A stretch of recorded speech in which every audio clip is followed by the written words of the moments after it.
Friends, ಇವತ್ತು ನಾನು explain ಮಾಡ್ತಿರೋ ಮೂವಿ 2021ರಲ್ಲಿ ಬಿಡುಗಡೆಯಾಗಿದ್ದ ತಮಿಳು ಭಾಷೆಯ ಮಿಸ್ಟ್ರಿ ಹಾಗೂ ಕ್ರೈಮ್ ಥ್ರಿಲ್ಲರ್ ಚಿತ್ರ. ಸೊ ಮೊದಲಿಗೆ ಈ ಮೂವಿಯ ಪ್ಲಾಟ್ ಏನು ಅಂತ ನೋಡ್ತಾ ಹೋಗೋಣ. ಕೊಡೈಕೆನಾಲ್ನ ಪೊಲೀಸರಿಗೆ ಕೊಡೈಕೆನಾಲ್ನ ಒಂದು ಕಾಡಿನ ಒಳಗಡೆ ಅರ್ಧಂಬರ್ಧ ಸುಟ್ಟಿರುವ ಡೆಡ್ ಬಾಡಿ ಬಿದ್ದಿದೆ ಅಂತ ಇನ್ಫಾರ್ಮೇಶನ್ ಬರುತ್ತೆ. ತಕ್ಷಣವೇ ಕ್ರೈಮ್ ಸ್ಪಾಟ್ಗೆ ಹೋದ ಪೊಲೀಸರು ಇನ್ವೆಸ್ಟಿಗೇಷನ್ ಅನ್ನ ಸ್ಟಾರ್ಟ್ ಮಾಡಿಕೊಳ್ತಾರೆ. ಪೊಲೀಸರು ಒಂದಷ್ಟು ಜನ ಆರೋಪಿಗಳನ್ನ ಐಡೆಂಟಿಫೈ ಮಾಡಿ ಅವರ ಬಗ್ಗೆ ಇನ್ವೆಸ್ಟಿಗೇಷನ್ ಮಾಡೋದಕ್ಕೂ ಕೂಡ ಶುರು ಮಾಡ್ತಾರೆ. ಆದ್ರೆ ಶಾಕಿಂಗ್ಲಿ ಕೆಲವು ದಿನಗಳ ನಂತರ ಪೊಲೀಸರು ಯಾರ ಮೇಲೆ ಅನುಮಾನ ಪಟ್ಟಿರ್ತಾರೋ ಆರೋಪಿಗಳು ತುಂಬಾನೇ ನಿಗೂಢವಾಗಿ ಕೊಲೆಯಾಗ್ತಾರೆ. ಸೊ ಹಾಗಾದ್ರೆ ಕಾಡಿನಲ್ಲಿ ಅರ್ಧಂಬರ್ಧ ಸುಟ್ಟ ಸ್ಥಿತಿಯಲ್ಲಿ ಪತ್ತೆಯಾದ ಆ ಡೆಡ್ ಬಾಡಿ ಯಾರ್ದು? ಅಷ್ಟಕ್ಕೂ ಪೊಲೀಸರು ಅನುಮಾನ ಪಟ್ಟಿದ್ದ ಆರೋಪಿಗಳು ಯಾಕೆ ಕೊಲೆಯಾದ್ರು? ಪೊಲೀಸರು ಅಲ್ಲಿ ಕೊಲೆಯಾಗಿದ್ಯಾರು ಹಾಗೂ ಕೊಲೆ ಮಾಡಿದ್ಯಾರು ಅಂತ ಕಂಡುಹಿಡಿಯೋದಕ್ಕೆ ಸಾಧ್ಯವಾಯ್ತಾ ಇಲ್ವಾ?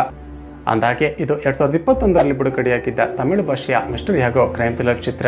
ಹಾಗೆ ಸದ್ಯ ಇದು ಸೋನಿ ಲೈವ್ OTT ಪ್ಲಾಟ್ಫಾರ್ಮ್ ನಲ್ಲಿ ಸ್ಟ್ರೀಮ್ ಆಗ್ತಿದೆ. ಒಂದು ವೇಳೆ ನಿಮಗೆ ಫುಲ್ ಮೂವಿ ನೋಡೋದಕ್ಕೆ ಟೈಮ್ ಇಲ್ಲ ಅಂದ್ರೆ ಯೋಚನೆ ಮಾಡಬೇಡಿ, ಕೆಳಗಡೆ ಕೊಟ್ಟಿರುವ ವಿಡಿಯೋ ಲಿಂಕ್ ಅನ್ನ ಕ್ಲಿಕ್ ಮಾಡಿ ನನ್ನ ಚಾನಲ್ಗೆ ಹೋಗಿ ಫುಲ್ ಮೂವಿಯ ಎಕ್ಸ್ಪ್ಲನೇಷನ್ ಅನ್ನ ನೋಡಿ.